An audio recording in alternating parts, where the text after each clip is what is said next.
Hello friends, welcome to my YouTube channel.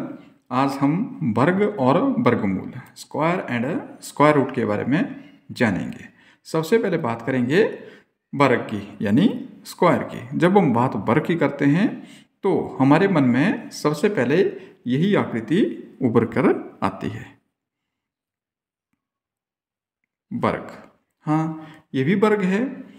इसमें चारों भुजाएं बराबर हैं, ऑल साइड्स आर इक्वल्स।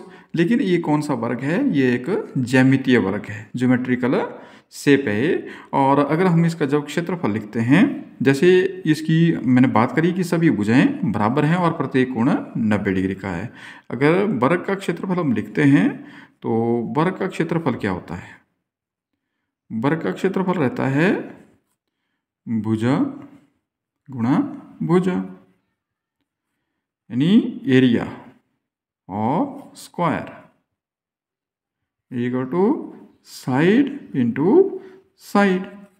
लेकिन जो हम बात करेंगे, जिस वर्ग की हम बात करेंगे वो है एल्जेब्रिक स्क्वायर, बीजगणितीय वर्ग। बीजगणितीय वर्ग क्या है, इसका मीनिंग और कंसेप्ट क्या है, इसके बारे में हम डिटेल से जानेंगे। संख्याओं के वर्ग का अर्थ और अवधारणा, meaning and concept of squaring of a number.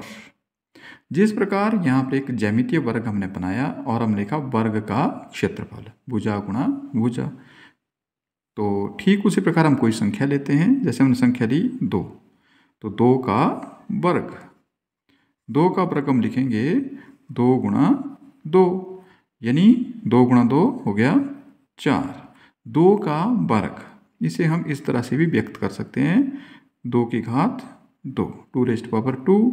तो इस प्रकार हम यहाँ देख रहे हैं कि जब किसी संख्या को उसी संख्या से गुणा की जाती है तो आंसर हमारे पास जो आता है वो उस संख्या का वर्ग कहलाता है। जैसे 2 का वर्ग कितना होता है?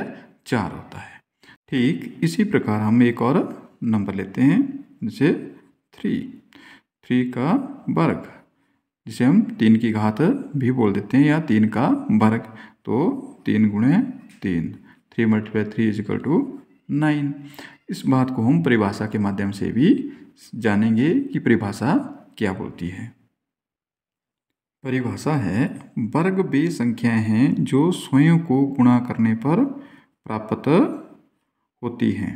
Definition, square of a number is obtained by multiplying the number by itself. यहाँ भी आप देख रहे हैं 2 को 2 से गुणा किए, 2 multiply by 2 is equal to 4, 3 को 3 से 3 मल्टीप्लाई 3 इज इक्वल टू 9। यही बात हमारी परिभाषा भी बोल रही है। तो अब हम 1 से लेके 20 तक की संख्याओं का वर्ग ज्ञात करेंगे और देखेंगे कि इनमें क्या विशेषता है। मैंने यहाँ पर 1 से लेके 20 तक की संख्याओं का वर्ग यानी स्क्वायर लिखा है।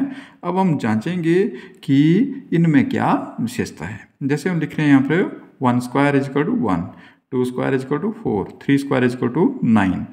अब हम देख रहे हैं यहाँ पे कि 1, 4, 9 जो वंस प्लेस है हमारे पास, यहाँ पर 16 तो 16 है, यहाँ पर 6 आ रहा है, यहाँ पर 5 आ रहा है, इकाई स्थान पे 6 आ रहा है, 9 आ रहा है, 4 आ रहा है, 1 आ रहा है, 0 आ रहा है। सेम प्रोसेस वही है यहाँ पर भी 1 आया, 4, 9, 6, 5, 6, 9, 4, 1 और 0।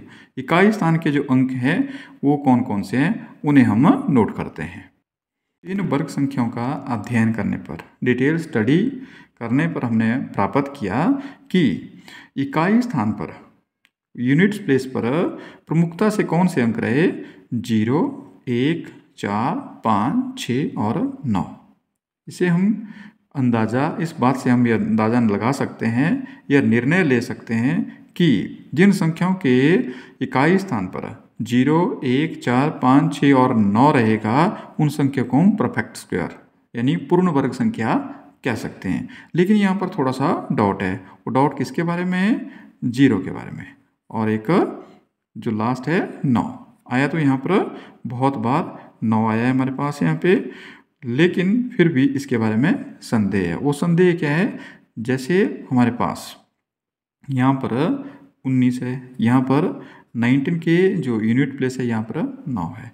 29 है, इसके भी यूनिट प्लेस पर 9 है, लेकिन ये दोनों पूर्ण वर्ग संख्या नहीं है। नॉट परफेक्ट स्क्वायर, ये परफेक्ट पूर्ण वर्ग संख्या नहीं है। तो कई बार ऐसा भी होगा कि जहाँ पर इकाई स्थान पे 9 रहेगा, लेकिन हम पूर्ण वर्ग संख्या नहीं कह सकते। ठीक उस प्रकार हमारे पास बात आती है 0 की। तो 0 में क्या है, अगर 0 पेयर में आएगी, जैसे 100 है तो यहाँ पर 0 पेयर में है। अगर हमारे पास 1000 है तो यहाँ पर 0 पेयर में नहीं है, 3 0 है देखो यहाँ पे। तो अगर 4 हों तो 0 का यहाँ पर पेयर बन रहे हैं, तो यहाँ पर इसे हम पूर्ण वर्ग संख्या कह सकते हैं। 10,000 को 1000 को पूर्ण वर्ग संख्या नहीं कह सकते, 100 को पूर्ण वर्ग संख्या कह सकते हैं। 0 से संबंधित एक और बात है, जैसे यहाँ पर हम लिखते हैं 200, 300, तो 0 तो यहाँ पर पेयर में आ रही है। देखिए यहाँ भी 2 0 है, यहाँ भी 0 है, 100 की तरह ही। 100 पूर्ण वर्ग संख्या हमारे पर परफेक्ट स्क्वायर है, मतलब हम लिख सकते हैं 100 के लिए 10 × 10, तो 10 का स्क्वायर है, तो ये परफेक्ट स्क्वायर है। 100 परफेक्ट स्क्वायर कहा जाएगा। लेकिन 200 यहाँ पर तो पेयर है, 300 यहाँ भी पेयर है, लेकिन इसे हम परफेक्ट स्क्वायर नहीं कह सकते, क्योंकि यहाँ पर 2 है, यहाँ पर 3 है, तो ये पूर्ण वर्ग संख्याएं नहीं है। तो इस तरह से कुछ एक ऐसी संख्याएं भी रहेंगी जिनके इकाई स्थान पे 0 हों, लेकिन वो पूर्ण वर्ग संख्या नहीं हो सकती है। संख्याओं का वर्ग ज्ञात करने की tricks to find the square of a number. Tricks means मिनटों का काम सेकंडों में पूरा करना। अभी हम जो वर्ग कर रहे थे, जो स्क्वायर हमने कैलकुलेट किए, वो सिंपल से थे। जैसे हमने लिखा 9 का स्क्वायर मीन्स 9 × 9 = 81। अगर हम 12 का स्क्वायर देखें 12 का, तो लिखें 12 × 12 = 144। अगर हम बड़ी संख्याओं का स्क्वायर कैलकुलेट करेंगे तो हमें मल्टीप्लाई करना पड़ेगा, जो कि थोड़ा सा लेंथी हो जाता है, लंबी प्रोसेस हो जाती है। लेकिन ट्रिक्स के माध्यम से हम इस प्रोसेस को बिल्कुल छोटा कर देंगे। ट्रिक्स नंबर 1, जिन संख्याओं के इकाई स्थान पर 5 हो उनका वर्ग ज्ञात करना। The number having 5 at a unit place. मतलब ये ट्रिक्स इतनी आसान है, इतनी सिंपल है कि आपसे प्रश्न पूछा नहीं जाएगा और उसका आंसर आप तुरंत दे देंगे। जैसे यहाँ पर हम बात करते हैं लास्ट जो हमारा 95 का स्क्वायर फाइंड आउट करने के लिए हम क्या करेंगे, इसका स्क्वायर जो आएगा वो क्या आएगा, 5 5 = 25 और 9 के बाद क्या आता है 10, तो 10 9 होता है 90, 10 9 = 90। सिंपल सी बात है कि यहाँ पर हम 25 लिखेंगे और मल्टीप्लाई किसको करेंगे, जो उसका नेक्स्ट डिजिट है, इसको हम मल्टीप्लाई करेंगे और इसे हम यहाँ पर लिख देंगे। और अगर एक और देखें, नहीं समझाया तो फिर से देखिए ध्यान से, 45 का स्क्वायर। तो 45 का स्क्वायर जो लास्ट में जिनके 5 होगा इकाई स्थान पे, उनका 25 तो सबका आएगा ही आएगा, और 4 से आगे वाला अंक है 5, तो 5 और 4 की गुणा कर दो। तो इस गुणा को हम लिखेंगे किस तरह से, 5 चौके 20 और ये 25, तो यहाँ पर रखेंगे हम 5, मतलब 2025।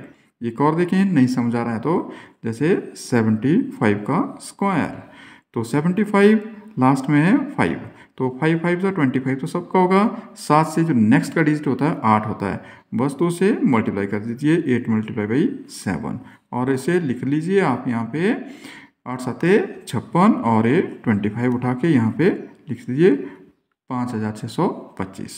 ट्रिक्स नंबर 2, 1 से 1000 तक की संख्याओं का वर्ग ज्ञात करना।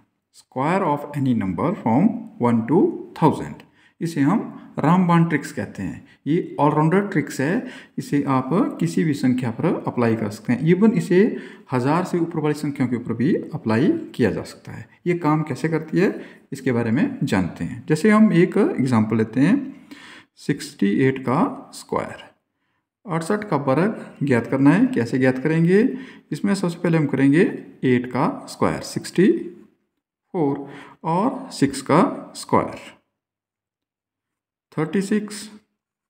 अब हम थर्ड स्टेप क्या करेंगे, इसको काट देंगे यहाँ पे और इन दोनों की मल्टीप्लिकेशन कर देंगे 6 और 8 की। 8 से 48 गुणा 2, 48 गुना होता है 96 और ये 96 और इनको हमने ऐड कर देना है। और अब हमारे पास आ गया 4, 6 और 6 12, कैरी 1, 9 6 15, जो हासिल हमारे पास आया हो गया 16, एक हासिल फिर से आगे गया 3 और 1 4। आप देखिए 1 मिनट से भी कम समय में हमने से ज्ञात कर लिया। किया क्या, पहला स्टेप था हमारा इसमें 8 का स्क्वायर 8 स्क्वायर और वो आ गया हमारे पास 64।